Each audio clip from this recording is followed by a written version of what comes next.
This is a video lecture for microbiology for the week of, let's see, it's now March 3rd. I'm not doing this until Saturday before class next week, but it was for last week, the week that I was gone. There will be only one video lecture.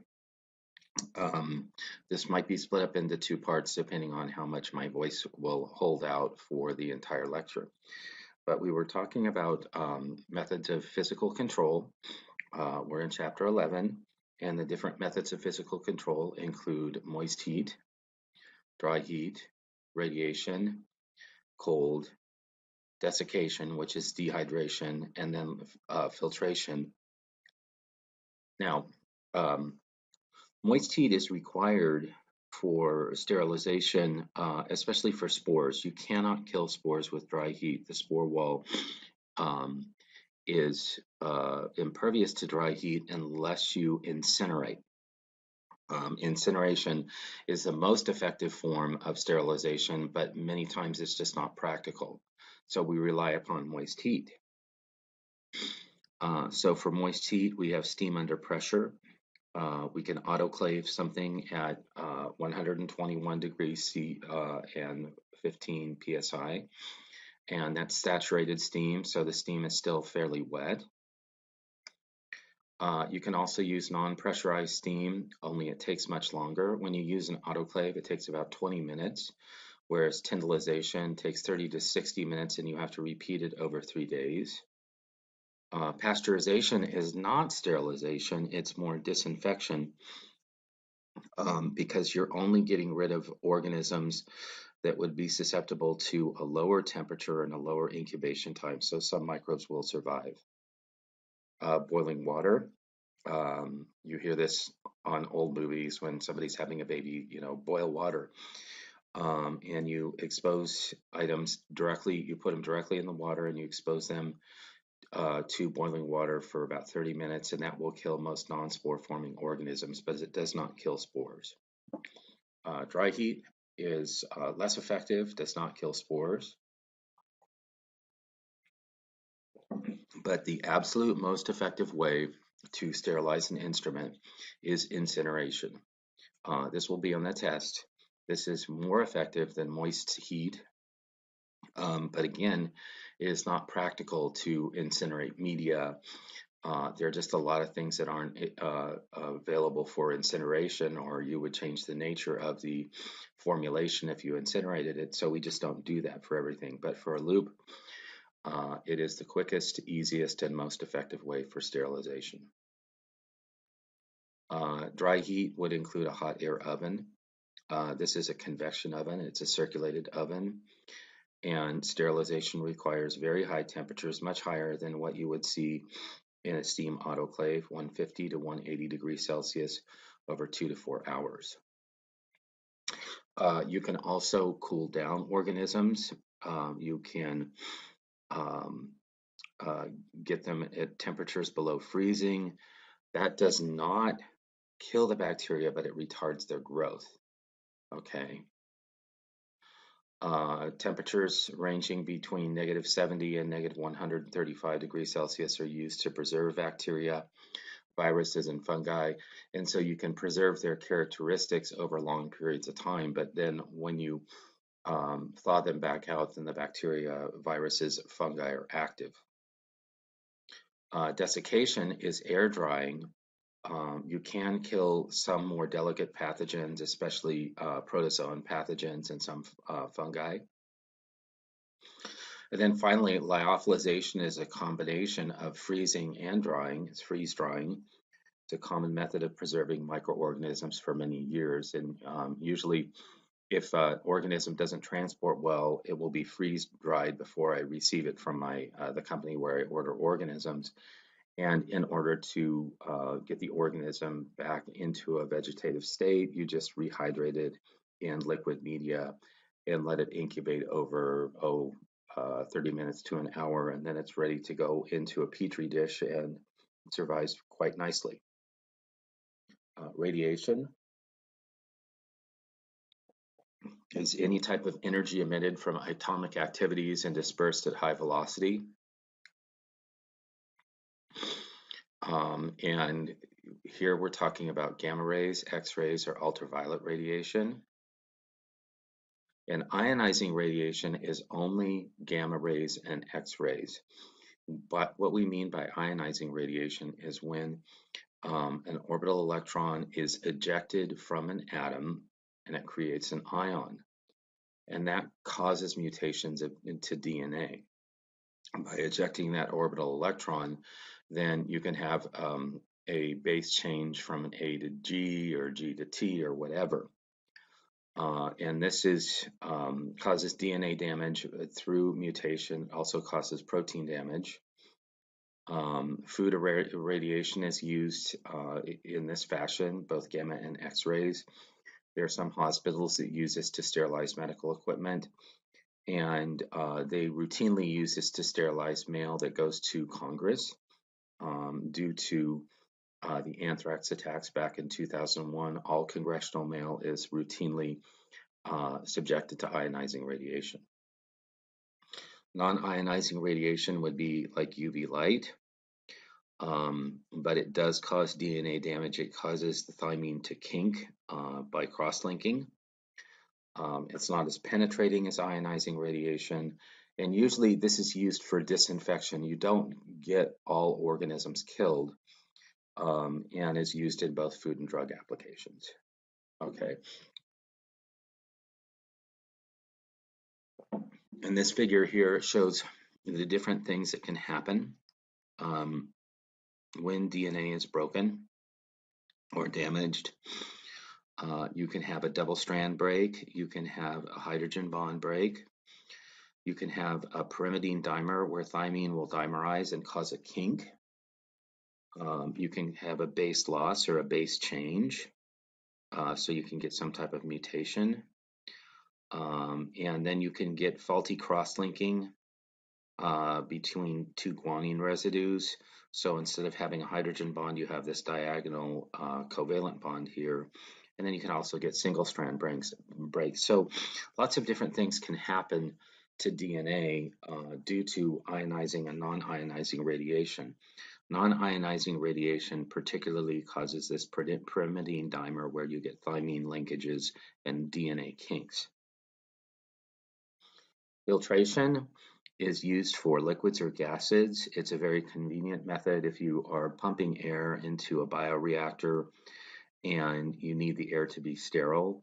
You just pump it through a small submicron filter.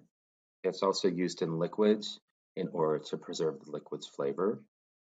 The pore diameters range from coarse, which is 8 microns. 8 microns is not enough to filter out bacteria because bacteria can be as small as 1 micron to very, very fine. 0.5 microns, 0.2 microns are generally the standard. And you can use this as an alternative to pasteurization for milk or beer. And it allows the decontamination without losing any type of flavor. When you hear beer being cold filtered, that's what they're talking about. They're not pasteurizing the beer, so it will have a smoother texture and smoother flavor because it's not being subjected to heat. And then a lot of times in hospitals and different laboratories, you'll see high efficiency particulate air filters. These are called HEPA filters, and they're used in sterile rooms, in manufacturing suites for biotechnology, and in hospitals. And in that particular way, they can assure that no microbes are being introduced through the ventilation system. Okay, here's somebody that would be suited up in a sterile room. We are protecting the room from this individual. We're not protecting this individual from the room. This individual is undoubtedly has microbes on their skin, is breathing microbes, and so they have to be suited up in order to prevent introducing microbes into the room. In terms of chemical control, There are lots of different definitions here. Disinfectants for surfaces and inanimate objects, antiseptics for living objects, sterilants, which will sterilize, and then preservatives, chemicals that inhibit the deterioration of substances. Okay. Many are aqueous, and some are dissolved in alcohol, and when they're dissolved in alcohol, we call them tinctures. And there's a real big consumer market for elimination of microbes and disinfection. There's over 10,000 different products that exert chemical control over microbes. And so we have to look at that from a standpoint of selection pressure. And are we using all these disinfectants and selecting out superbugs that may be more resistant in the future to disinfection? Okay, and like I said, widespread overuse of these compounds could favor the survival of resistant strains of bacteria via natural, or in this case, artificial selection. Okay, and some of the factors that influence the germicidal activity of chemicals, this is on the test: the concentration of the germicide, the exposure time, the nature of the material being treated. You know, is it a human? Is it a steel surface? Or what is the degree of contamination? Is it soil that's highly contaminated? Is it something from a wound? Is it very, very clean? So you're looking at different chemicals based on that. And also the nature of the material being treated, you're looking at the toxicity of the germicide to make sure that you're not harming human health while using something that exerts chemical control. Okay, and so let's run down the chemical groups. Some are based on group 17 on the periodic table, halogen antimicrobials. These are fluorine, bromine, chlorine, and iodine. And these will kill. They're microbicidal and sporicidal at high contact times. And the main one is chlorine. We all have seen chlorine bleach used as a disinfectant. We use it in our clothes to make them whiter, but it is highly toxic to microorganisms. Okay, phenol and derivatives, phenol, cresol, chlorinated phenols, and bisphenols. These are derived from coal tar, and they were discovered by Joseph Lister, the Listerine guy, as a surgical germicide. Chlorhexidine, this is the pink stuff that you use in hospitals to prep for surgery. It's used as a whole body wash now. When I had surgery, they sent me home with chlorhexidine, and I had to shower with it several times before surgery. It is an antiseptic. It can be used directly on skin. So it's used in obstetrics, for neonatal wash, wound degermer. It's even used in mucous membranes, and it's used as a preservative on solutions that go directly in the eye. So chlorhexidine does have toxicity, but compared to bleach and phenol, it's much less toxic. Okay, and here is the surgical suite, where the first disinfection was practiced in a surgical suite. They would just spray phenol over the wound site during the surgery. You can see not a whole lot of cleanliness. Nobody's covering up their hair. Nobody is gowned up. Everybody's wearing their street clothes, so it's still very rudimentary. Here's chlorhexidine. This is the pink stuff. This is a hand wash. Other chemical groups include alcohols, and we use ethanol and isopropyl alcohol for microbial control. Isopropyl alcohol is just rubbing alcohol that's used in many homes. It's an antiseptic topical for skin degerming. The best concentration is 70% ethanol. It turns out that this concentration in water transports better to the microbes themselves. And isopropyl alcohol, obviously we don't drink it, it's more degerming, but when it's ingested, it's toxic to the nervous system. Hydrogen peroxide. is used as a disinfectant quite commonly. You might remember getting hydrogen peroxide being poured on your wounds, cuts growing up. It forms free radical oxygen that causes oxidative stress to cells. It's good for skin and wound cleansing. It's used to pack bed sores, and some people use it as a mouthwash. And you'll find it in soft contact lens solution, surgical implants, plastic equipment, utensils. Sometimes it's used to rinse bedding and clean room interiors.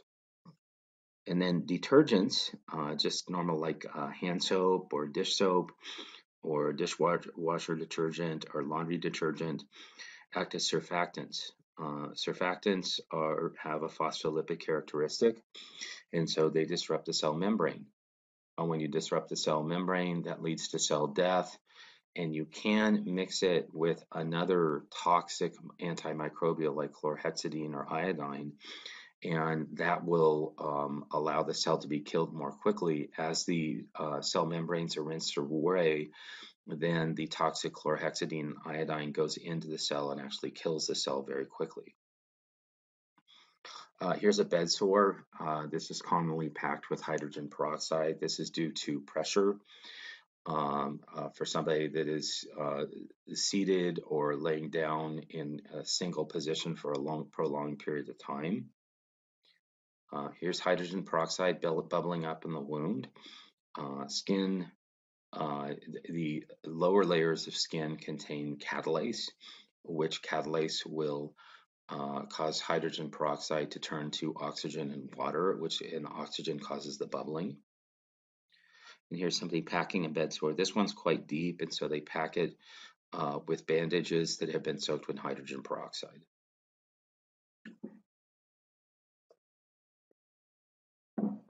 And heavy metal compounds, this would be predominantly mercury and silver, are very, very toxic at low concentrations. And they bind and inactivate proteins. They bind the active sites, and they will dissolve the active sites and won't allow the proteins to function. Unfortunately, these metals are very toxic to humans as well, especially mercury. We just shouldn't use mercury around human beings. Microbes do develop resistance to metals, even mercury. And in my humble opinion, I just don't think heavy metals should be used in these applications. You've got a compound called thimerosal, which is a mercury-containing compound that's used in many medicines, including vaccines, and it is neurotoxic. It shows neurotoxic effects, and it should be phased out of all medical compounds. Aldehydes like glutaraldehyde and formaldehyde are more gentle disinfectants. They're used more to preserve specimens. And then ethylene oxide reacts with both DNA and protein to denature them. This is gaseous, and so you don't see these as much anymore, but there used to be ethylene oxide chambers that looked a lot like steam autoclaved, where surgical instruments would be introduced into the chamber, and then ethylene oxide, which is a toxic gas, then would be introduced into the chamber as well, and that would decontaminate the instruments. And then some dyes like indigo have antimicrobial properties. You would not use a dye for a direct application. The reason why the dyes are generally antimicrobial is because a lot of them are phenol-based, and phenol is an antimicrobial. Acids and alkalis, anything with a very strong pH, either high or low, is going to also be a germicide. Okay, and that was a really short chapter. So what we're going to do at this point, if I can find it, is move on to chapter 12. Just give me a minute here.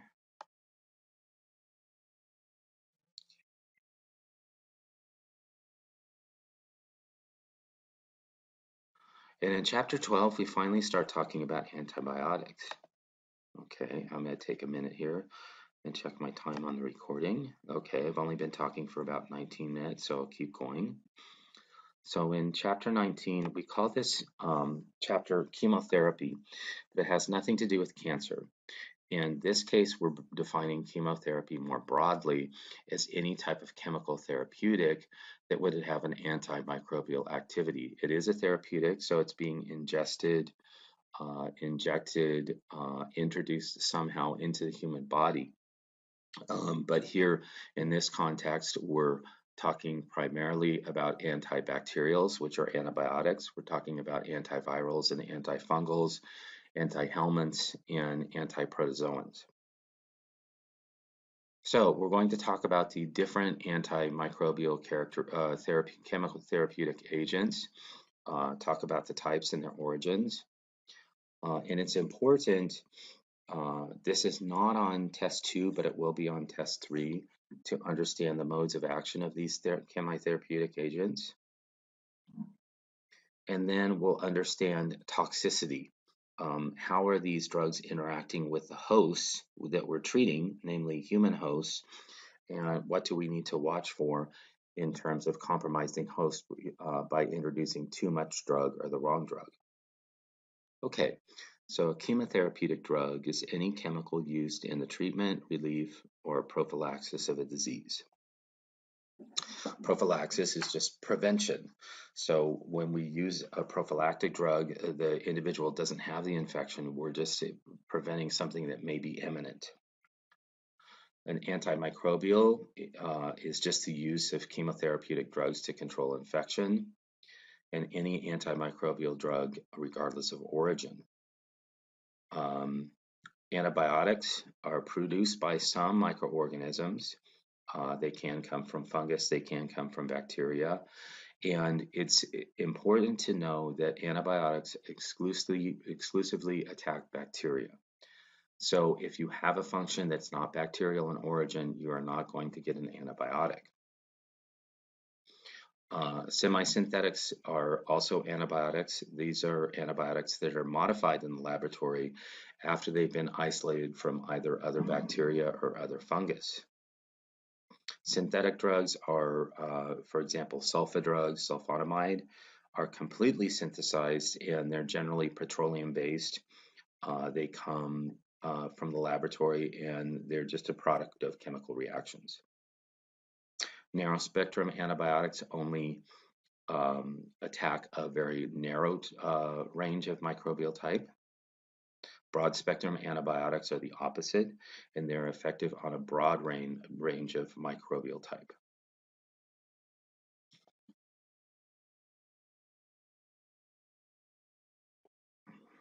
And some antibiotics are selectively toxic. This is what you want. However, everything that is used to kill microbes has some type of toxicity to humans, and that needs to be taken into consideration when prescribing antibiotics, especially for long-term therapy. Some antibiotics inhibit cell wall synthesis. Some inhibit nucleic acid structure or function. This is either DNA or RNA. Some inhibit the ribosome and will block protein synthesis. Some, like detergents, will interfere with cell membrane structure or function. And some inhibit folic acid synthesis. This is specifically a group called sulfonamides or sulfa drugs. And folic acid is essential for metabolism across the board. Most every organism requires some type of folic acid. And so if we can block folic acid synthesis in microbes, then we can destroy the microbe in the process. And folic acid is just a B vitamin, B9, essential for many cellular functions. However, you have to be very careful with this drug because humans require folic acid too, and you do not want to block human folic acid synthesis pathways in administering this drug. Okay, this is a really, really good study slide. This particular slide here shows all of the different antibiotics and where they attack, what their mode of action is. Up here we have cell wall attackers. and all the different bacteria or all the different antibiotics that block the bacterial cell wall. Here we have protein synthesis, 50S subunit, 30S subunit. In studying these, you don't need to differentiate between 50 and 30S. You just need to know which antibiotics block the ribosome. Okay, and here's DNA and RNA, which is primarily quinolones, like ciprofloxacin or floxacin, and then rifampin. Um, the quinolones will inhibit DNA, rifampin inhibits RNA, and then folic acid synthesis like sulfonamides and trimethoprim, and then cell membranes polymyxins. This is a lot to memorize, but you do need to memorize this for test 3. So when you attack the bacterial cell wall, you're primarily talking about penicillins and cephalosporins, and they will prevent the peptidoglycan from cross-linking. There's an enzyme called transpeptidase that allows the different sugar residues to cross-link via peptide linkage here. And when penicillin is introduced, it blocks the transpeptidase and that there are no peptide crosslinks. Okay, so when that happens, when there's no cross-linking, then the cell wall becomes flimsy, the cell wall falls apart, and the bacteria is destroyed. Okay. Many targets for drug inhibition include DNA RNA synthesis. And this is a long enzyme catalyzed series of reactions, so there's lots of targets here. DNA and RNA are required for protein production and metabolism. And so you can block individual nucleotide synthesis. You can block DNA synthesis. You can block DNA helicase like quinolones. And you can block replication. AZT is a drug that's used for anti-HIV therapy, and acyclovir is also an antiviral. And these are surrogates of nucleic acids. AZT looks like thymine, but it blocks elongation of the DNA. So when AZT incorporates instead of thymine, then the DNA replication mechanism is completely shut down. Okay. Here's chloroquine. Chloroquine treats malaria. This is an example of malaria, which is a protozoan disease. And chloroquine irreversibly binds DNA, so DNA cannot be replicated. And then HIV is treated with AZT, which I said is an analog of thymine, and it inserts in the viral DNA and it blocks replication. Here is a phagocytic cell that's being attacked by these little particles on the surface. These particles are HIV virus. Okay, for protein synthesis, the strategy is to selectively target the prokaryotic ribosome. In this way, if we target the prokaryotic ribosome, then the host cells primarily remain unaffected because the eukaryotic ribosome is not sensitive to these antibiotics. Okay, however, eukaryotic mitochondria have ribosomes that look like prokaryotes. Remember, the mitochondria looks like a little bacterial cell within a cell, and the ribosomes look more prokaryotic. And so these antibiotics can block protein synthesis in the mitochondria. That leaves you feeling sluggish because you're not getting as much energy. You're not making as much ATP. And so the effect of these antibiotics is to run down the patient. The patient feels tired, malaise, because the ribosomes within the mitochondria are being compromised. Okay. And here's the mode of action of some different antimicrobials that block the ribosome. Aminoglycosides block the 30S subunit, and the mRNA is misread and the protein is incorrect. Chloramphenicol blocks the peptide linkage, so the amino acids can't form peptides. Okay. so they never become proteins. Oxalolidinones prevent the 50S and the 30S subunit from joining together on the messenger RNA, so it blocks specifically the 50S subunit. Tetracyclines block the tRNA, so the transfer RNA cannot come in. Okay, and then erythromycin takes the whole complex here, the ribosome, the tRNA, and the mRNA, and just seals it at one spot so the ribosome cannot translocate. Okay, so know those different modes of actions for the ribosome. Okay, cell membrane disruptors. When the cell membrane is disrupted, then the contents of the cell can leak out, or toxic substances can leak in and kill the cell. And this is primarily a group of detergents or antimicrobials called polymyxins. There's a polymyxin that is used for toenail fungus. It's used specifically for fungus. It interacts with the phospholipids, distorts the cell surface, and then essentially it will cause leakage of proteins and DNA and RNA. And it's used in gram-negative bacteria. Like I said, it's also used in fungus. Okay, I'm sorry, the one that I'm referring to is the polyene antifungal antibiotic that's used for toenail fungus. And instead of interacting directly with the phospholipid, it interacts with the sterols in the fungal membranes. Okay, so polymyxins, to clarify, are for gram-negative bacteria. Polyenes are for fungus.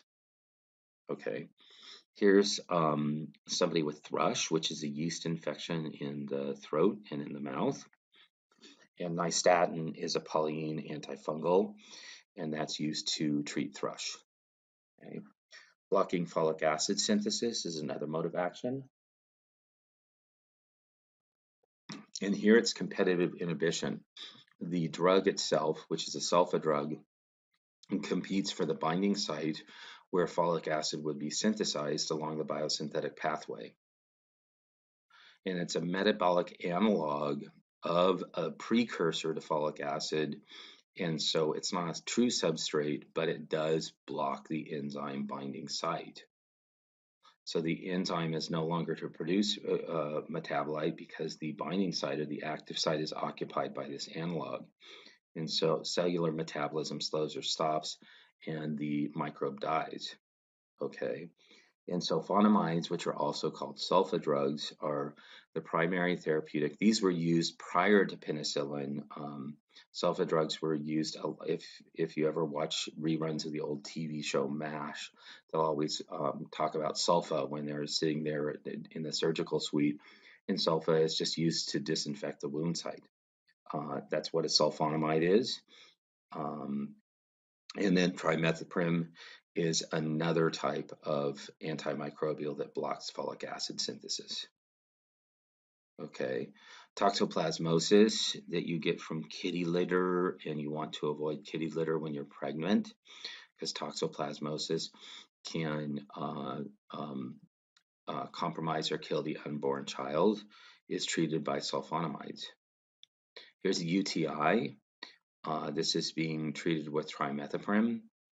This is primarily bacterial in nature, and you can see the different bacterial cells that are, and then the larger eukaryotic, these are more immune cells. The smaller cells are the black dots, and then the larger cells you can see are nucleated. Okay. Now we're going to take a deeper dive, and we'll talk a little bit about chemical structures, but I'm not really going to test you on chemical structures, so this is more for your information.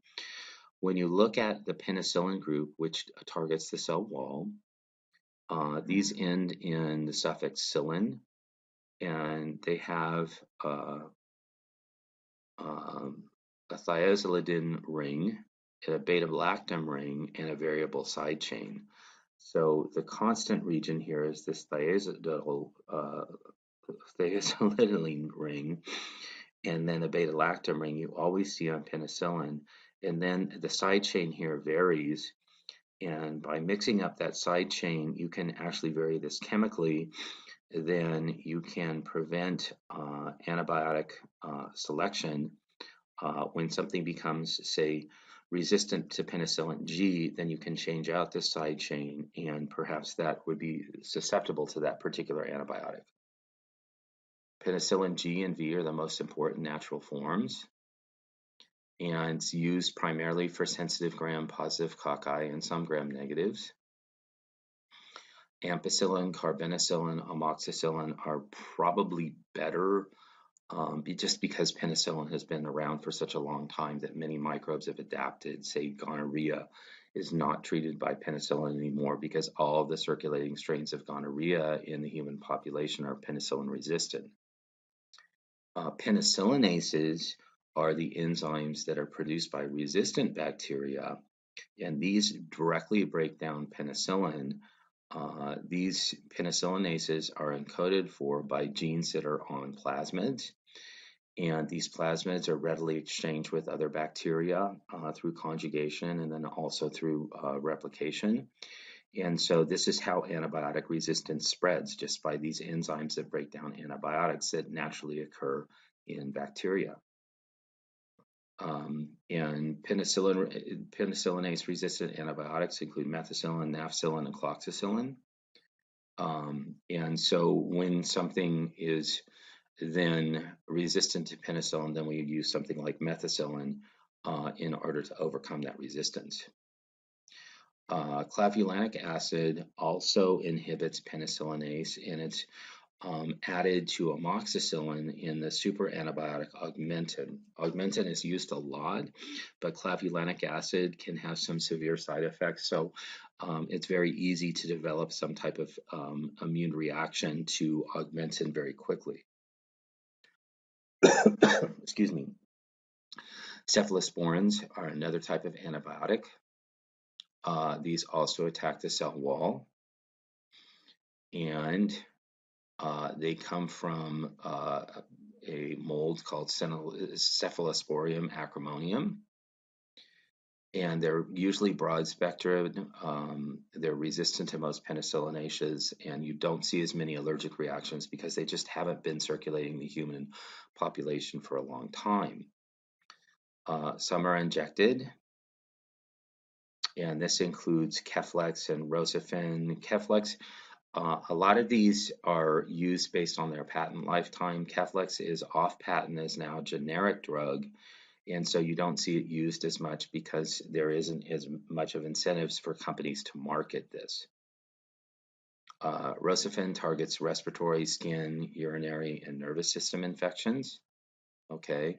Other drugs that target the cell wall are Bacitracin, which are produced by Bacillus subtilis, which we use in the laboratory. So if you ever use Neosporin ointment, that's the major active ingredient, and it's good for staph infections and strep infections. Bacitracin can be administered orally as well. Isoniazid is for Mycobacterium tuberculosis. And rifampicin, which is also sort of related to rifampin, is now used for tuberculosis. Vancomycin is used a lot for MRSA, and it's given to patients who have staph infections where they're allergic to penicillin, or say if you do have a methicillin penicillin resistant strain like MRSA. But it's very toxic. It's given parenterally as well as orally. So it's only if you have a life-threatening infection, and usually it's associated with hospitalization. Fosfomax, which is fosfomycin trimethamine, is used for urinary tract infections. It is only for bacterial infections. Okay, drugs that target protein synthesis. This would include aminoglycosides that come from actinomycetes, which is a type of mold. Streptomycin and gentamicin are the major ones here. Gentamicin, you hear more often streptomycin is pretty toxic. Tetracyclines, which is given a lot for acne and is also for just broad spectrum antibiotic use, and they bind the ribosomes, but they also cause gastrointestinal disruption. Tetracyclines are toxic to a lot of gut flora, and so they cause your gut flora to rinse out. They cause you to get diarrhea. Okay, chloramphenicol, which is broad spectrum, and it blocks peptide bond formation. So it is keeping the amino acids from bonding together in the ribosome, and it's toxic, can't be used for long-term therapy. Erythromycin and clindamycin are prescribed frequently for just broad spectrum antimicrobials for microbial infections. Synarcid binds the 50S ribosome, and so the mRNA cannot be translated. And this is used for endocarditis, which is for infections of the lining of the heart, and for surgical infections. Oxazolidones inhibit the initiation of protein synthesis, and these are not natural. Okay, and here are some different structures. I just want you to show you the complexity. These are rather complex structures. These are either completely natural or semi-synthetic, because you would just never completely synthesize something like this in the laboratory.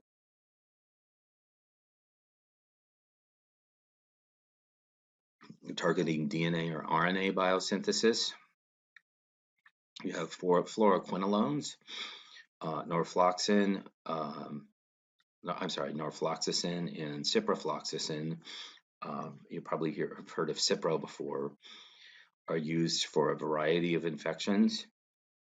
However, these can cause seizures and other brain disturbances, and seizures are just not a normal state. I mean, I don't want anybody to take this lightly. Some seizures are dismissed by the medical community, but it's not a normal state of brain function, and therefore you're losing tissue. You're actually losing brain activity whenever you have a seizure, and so I take pause with these types of antibiotics. Rifamycin is altered chemically into rifampin, and it's for gram-positive rods like Neisseria meningitis for those carriers.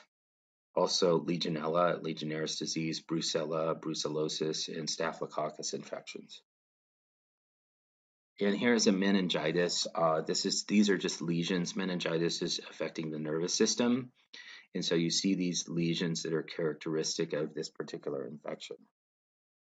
This brucellosis, it's a zoonotic disease that infects primarily the joints in cattle. You see these big knots at the leg joints. It does infect humans as well. And here's a staph infection. This is a rather small one, but staph can become systemic and can cause a patient to go toxic very, very quickly and in danger of death.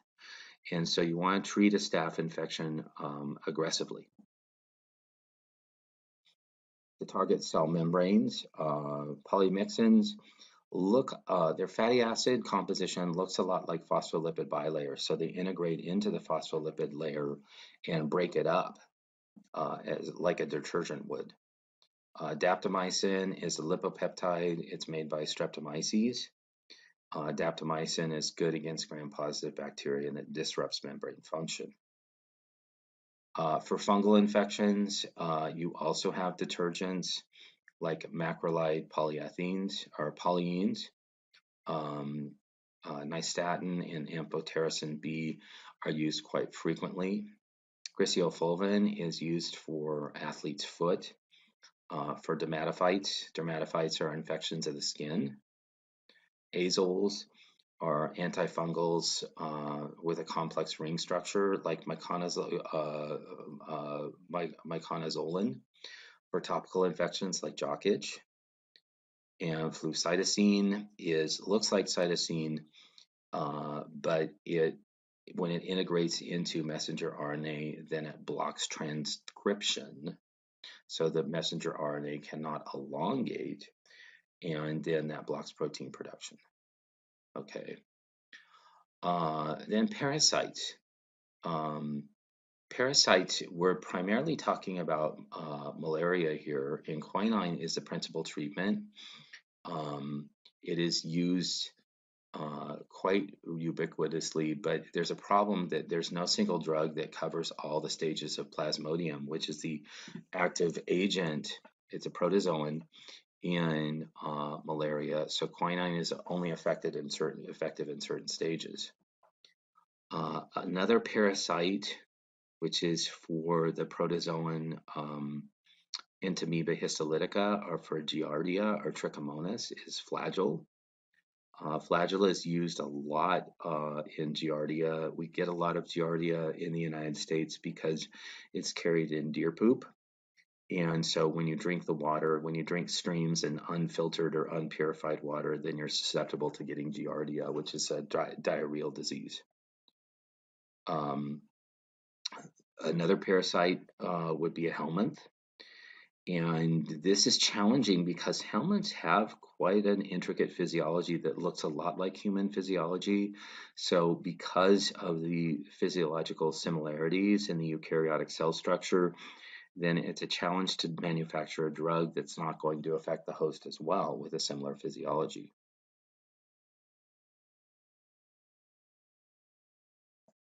For viral infections, Fusion inhibits HIV binding to receptors, so it cannot enter the surface of cells. Acyclovir and AZT are synthetic nucleotides that block elongation when DNA is trying to replicate. Acyclovir is specific for herpes, AZT is specific for HIV. Protease inhibitors, which when cells are broken open by viruses, proteases are important to break apart the cell membrane and the cell wall. And so HIV protease prevents, these protease inhibitors prevent HIV from releasing from the cell. Okay, and here's AZT. Here's thymidine, or which is similar to thymine. Okay, and here's AZT. Instead of having an OH there, you've got an azide bond.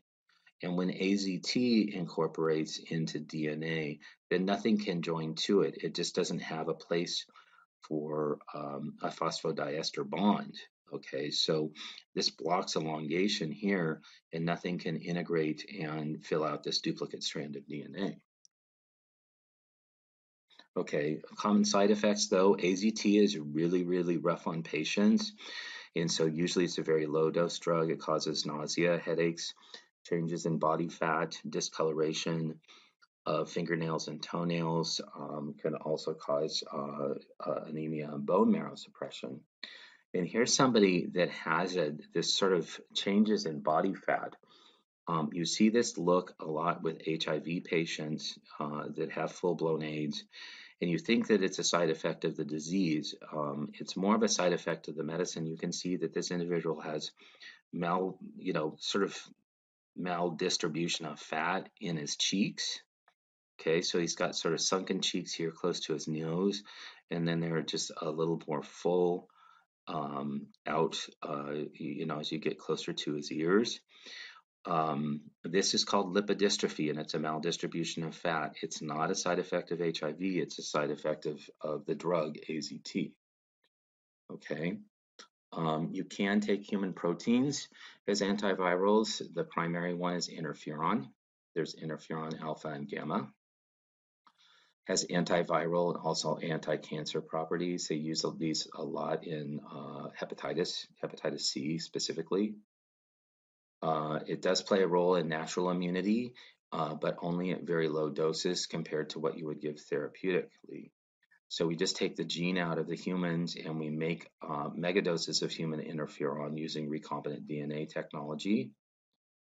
And you can use this for hairy cell leukemia, hepatitis C, genital warts, Kaposi sarcoma. Kaposi sarcoma is sort of a skin cancer that forms in AIDS patients. And it's very, very strong drug. You're administering at much higher doses than it's ever seen naturally. So personality changes, not good as a side effect, and decreased white blood cell count. So you've got basically it's an immunosuppressant. And I know somebody that took interferon, they took it once a week. And the day that they took their interferon, they were so wiped out, they just laid around on the recliner all day. They had hepatitis C. They were formerly in the drug culture. So it does have quite intense side effects, almost debilitating side effects, at least for the day that you take the drug.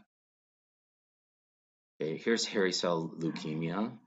Okay, and you can see that it's infecting white blood cells and it has sort of a hairy appearance to it.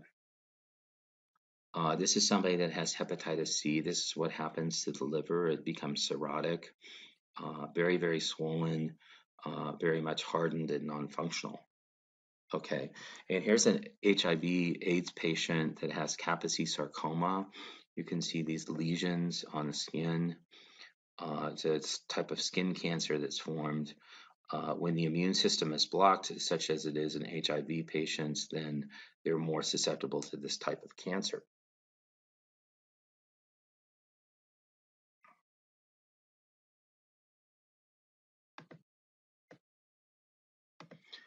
Okay, what I'm going to do in this video lecture is to just continue on. We've got about 18 slides left to finish chapter 12, and I'll just finish chapter 12 in its entirety.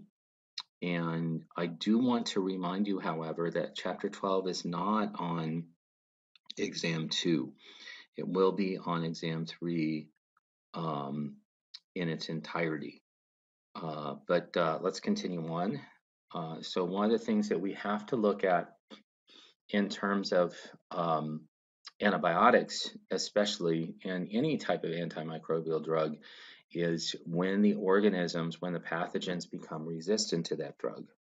Okay, so this is an adaptive response in which microorganisms begin to tolerate an amount of drug that would ordinarily be inhibitory.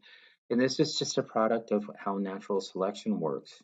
Okay, there's mutational effects, and there's also genetic diversity. There's a lot of biodiversity in these organisms, such that a certain portion of the organism is going to be resistant to a particular drug. So we can see that by a spontaneous mutation, which is generally chromosomal, and that mutation will cause the drug to no longer be relevant to that organism. Or there's acquisition of an entirely new set of genes via plasmids, and there are specialized plasmids called resistance or R factors, and these can be transferred in any way that you can transfer DNA: conjugation, transformation, or transfection, and that naturally causes the spread of antibiotic resistance within a microbial community. Okay, and a number of things can happen.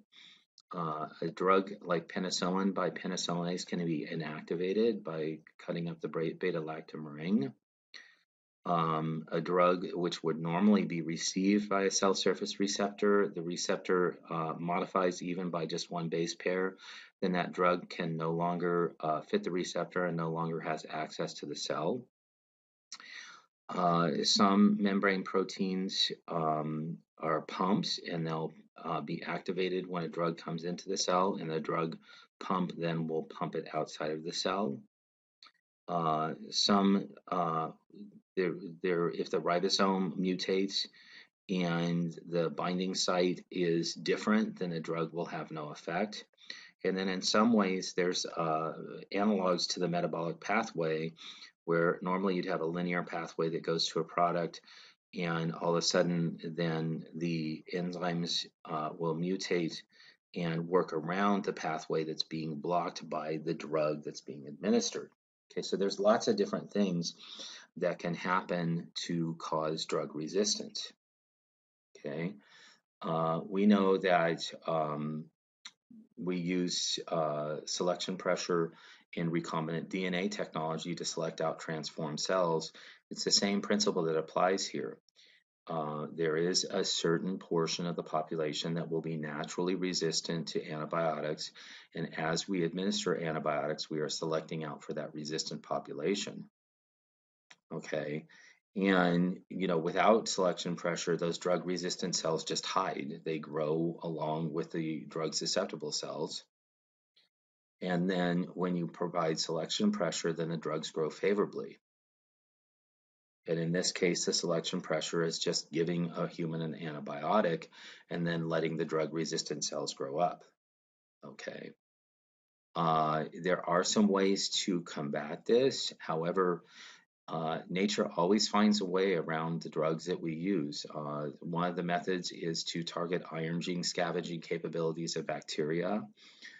Because bacteria need iron. It's an essential nutrient. And so if we can block the bacteria's ability to metabolize iron, then we can kill the bacteria. There are ribo switches. These are RNA switches that control translation of mRNA. And if we can block translation, then we can kill the bacteria. Probiotics are always a good method just to enhance normal flora that is killed by antibiotics, and this may not treat the disease, but it does eliminate bad flora and promote the growth of good flora. And prebiotics are just nutrients that feed what you're doing with the probiotics. They're taking the normal good flora and you're feeding it with nutrition, so the normal flora will flourish and the pathogens will be eliminated. And then antibiotics, these are a lot like defensins that humans produce. They're proteins or peptides with antibiotic activity, and they've been used a lot in food preservation and veterinary medicine. But again, new approaches, bacteria, other pathogens can mutate and work around even these approaches. So I think that selection pressure and antibiotic resistance is always going to be with us. Okay. Another thing that we have to look at is what's the condition of the patient, because antibiotics are inherently toxic, especially in long-term use and high doses. So the side effects we have to look at. For tetracycline, there's staining of the teeth. You get this sort of this yellow stain around the portion of the teeth that's closest to the gums. Anaphylaxis, this patient here, he's got swollen lips, and if anaphylaxis proceeds further, then he could block his airway. Okay, C. diff. C. diff is Clostridia difficile. Clostridia difficile is seen a lot in hospital environment and can be caused by chronic overuse of antibiotics. It's when the good bacterial flora in the intestines are killed off, and good bacterial flora will hold C. diff in place and in check. But without that good flora, then C. diff then starts to colonize in larger numbers, and each one of these colonies here is shown here. You've got these pockets of pus and bacteria, and then this is going to cause colitis and cause diarrhea, cause lots and lots of pain for the patient. Okay. So in terms of side effects, you can get a lot of damage to organs, diarrhea that can progress to colitis as C. diff takes hold, arrhythmia, which is irregular heartbeats, cardiac arrest in severe cases, seizures and brain damage, sensitivity to sunlight, which is very, very common. A lot of antibiotics come with a warning on the label that says to stay out of the sun. And then teeth discoloration for tetracycline specifically. Allergic responses are a problem with any type of drug. Your body is just rejecting the foreign substance. And so you get a rash, or you get some type of respiratory distress, and then sometimes anaphylaxis. And then suppression and alterations of microbiota. When you take an antibiotic, you're going to kill good and bad bacteria. So you will start to kill your microflora. And what can happen then is microbes, once in small numbers that are held in check by your flora, start to overgrow. And so you get a yeast infection. Normally you have yeast in your body, but it's held in check by good bacteria. But once you eliminate that bacteria, then the yeast then start to overgrow because lactobacilli are no longer there to hold it in check. You can also get Clostridia difficile because, again, you're not holding it in check by good bacteria. Okay, so we have to have a real rational selection of these antimicrobial drugs. And some of the things that we need to consider are: what type of infection are we treating? What is the microorganism susceptibility to various drugs? What's the overall medical condition of the patient? Is it an adult? Is it a child or an infant? Is it a senior? And then are they immunocompromised? Are they sick? Do they have diabetes? What are some of the other confounding factors? So the first thing that we want to do is identify what are we dealing with. And you don't necessarily need to identify the genus species. So you don't necessarily need to do a culture every time. And a lot of times they don't, because it's expensive to do. So the first thing you do is you take a specimen from the body as soon as possible. The doctor examines the specimen and makes a best guess identification. And usually that's where it stops. You just do your best guess identification and then you're done. Usually, if it's something that a doctor is seeing a lot in their practice, like a staph infection or strep throat, then it may just be epidemiology that drives them to say, yes, this looks like strep throat, and they may stop at that point. So epidemiology, they know what's happening in their local environment, in their own practice.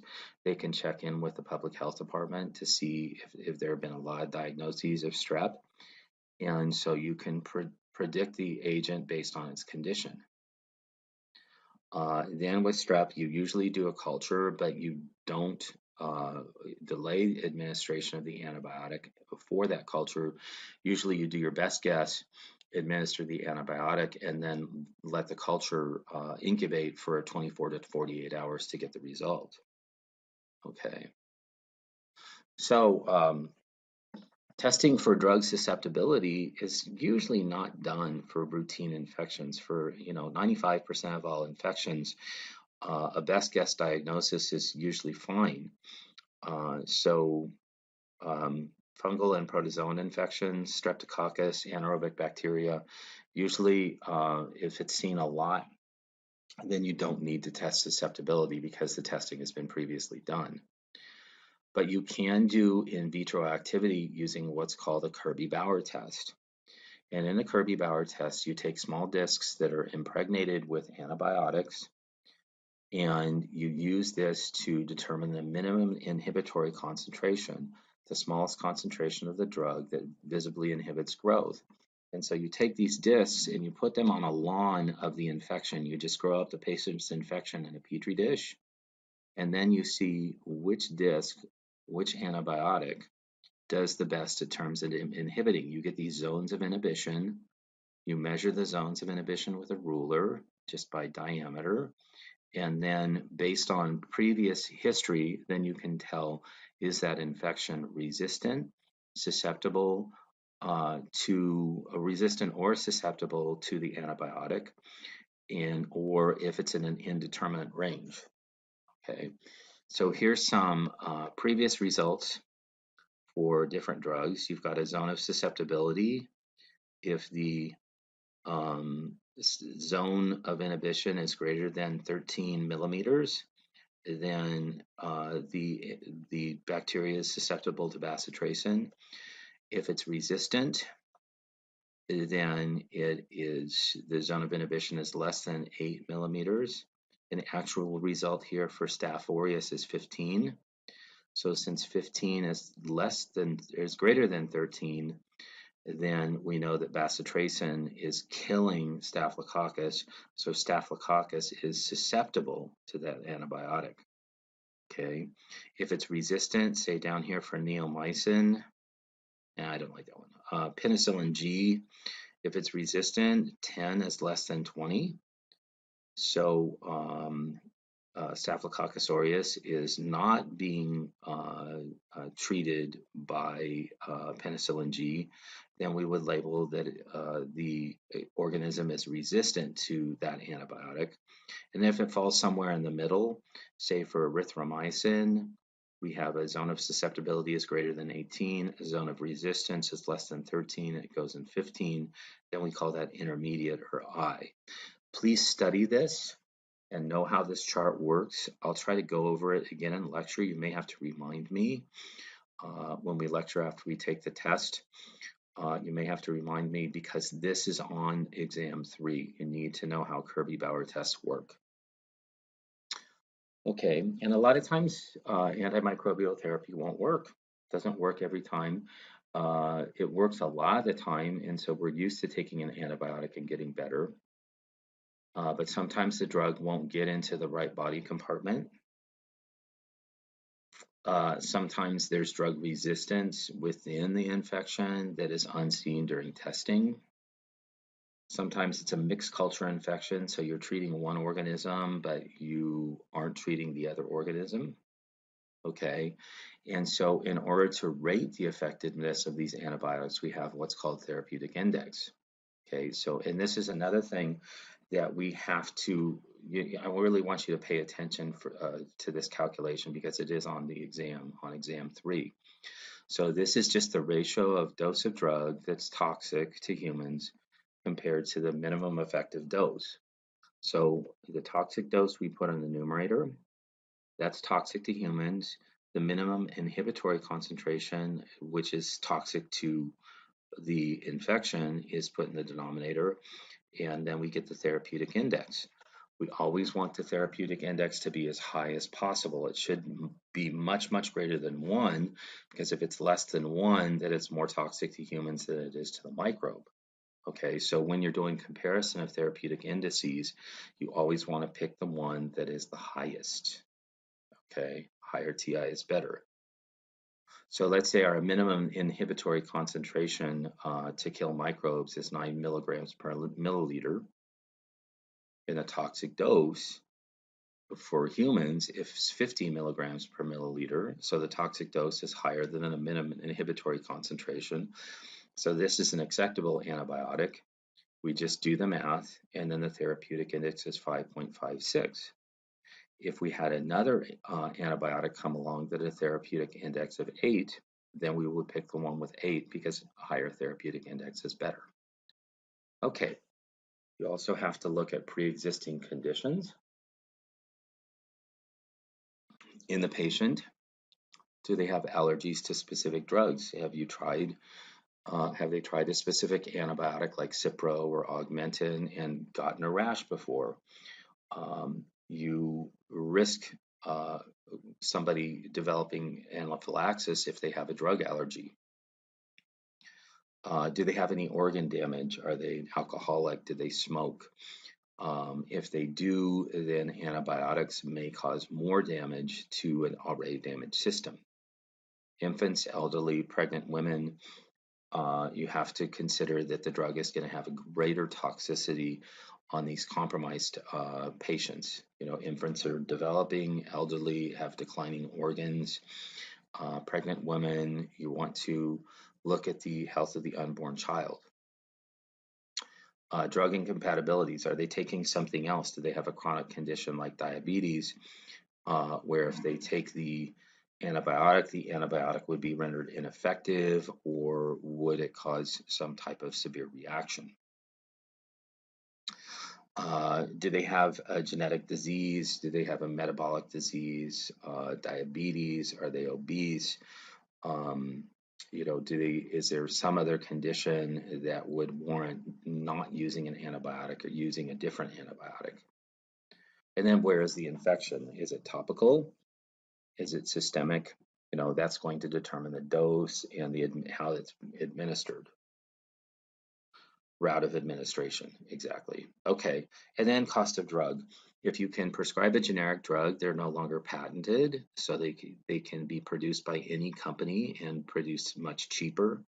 Drugs that are on patent are protected, and so only one company will produce them, and so they're much more expensive. And a lot of times, insurance companies will encourage you to get a generic drug just so you can cut down on cost of treatment. Okay. And then there's a lot of antibiotic use in the United States, especially. A lot of times you go to the doctor, you've got some type of infection, you expect to get an antibiotic. And so this has led to the overuse. You consider there's over 300 million people, and there's 200 million prescriptions for antibiotics each year. Now, some patients are getting more than one antibiotic per year. A lot of them are, so it's not everybody that's on antibiotics, but that's a lot of prescriptions. And many of these infections are viral in origin, so antibiotics are ineffective. So a practitioner may just be giving you an antibiotic more as a placebo, which is not a good medical practice. If you have a viral infection, then a good standard practice is just to send you away and let the virus take its course. Most upper respiratory infections start out as viral and may become bacterial, but the viral infection, the antibiotic is doing nothing to help you. A lot of times there hasn't been proper testing for microbe, for bacteria. And also, if you use a broad spectrum antibiotic and you start to kill your good gut flora, then that can lead to a superinfection like a yeast infection or Clostridia difficile or other adverse reactions. So, there is a downside to using antibiotics. Expensive newer drugs are these expensive drugs that are on patent, that have been patented by pharmaceutical companies, are usually heavily marketed. And so, because these companies want to stay in business, they want to get reimbursed for all the research they did into this antibiotic. Generic drugs may work just fine, but there is a lot of physicians are incentivized to use newer drugs. And exports of drugs to countries with less regulatory control, so antibiotics in other countries are being sold over the counter. And then disposal of antibiotics, you never want to throw these things down in the trash or in the water supply. You don't want to flush your antibiotics because you don't want to contaminate the water supply with antibiotics. They're very difficult to get rid of, and then you get these residues in food and water. Okay, so let's do a review. Kirby-Bauer. Make sure you know what the Kirby-Bauer test is. That's where we use antibiotic impregnated discs on a petri dish that has the infection growing, and we look at the susceptibility of the infection to the antibiotic. Then we usually have a we have a table that shows how different antibiotics perform, and then we can pick the most appropriate antibiotic for this particular use. MIC is the minimum inhibitory concentration, and that is the concentration of antibiotic, the minimum concentration that will inhibit the growth of the bacteria you're treating. Therapeutic index is just the toxic dose of the antibiotic divided by the minimum inhibitory concentration. Therapeutic index should always be greater than 1, and if you have a choice between antibiotics, you should always choose the one with a higher therapeutic index. Okay, and 3 major considerations. There's more than 3, but we can list them. Okay, so you have to look at the condition of the patient. You have to look at the nature of the infection. Okay. And then you have to look at the appropriateness of the drug for that infection and for that patient. Some specific things could be age of patient. Are they infant, elderly, adult, child, pregnant? Is the patient immunocompromised? Do they have another condition, genetic condition, or diabetes or something of that nature? What is the site of the infection? Is it topical? Is it on the skin? Is it systemic? Is it respiratory? There's a lot of things that go into choosing the antibiotic. And that's it. That covers chapter 12. So we've covered a lot of territory in this video lecture. We've finished up chapter 11, which will be on exam 2. We've done chapter 12 in its entirety, which will be on exam 3. So this concludes the video lecture, and we will resume in class on Tuesday, March 6th.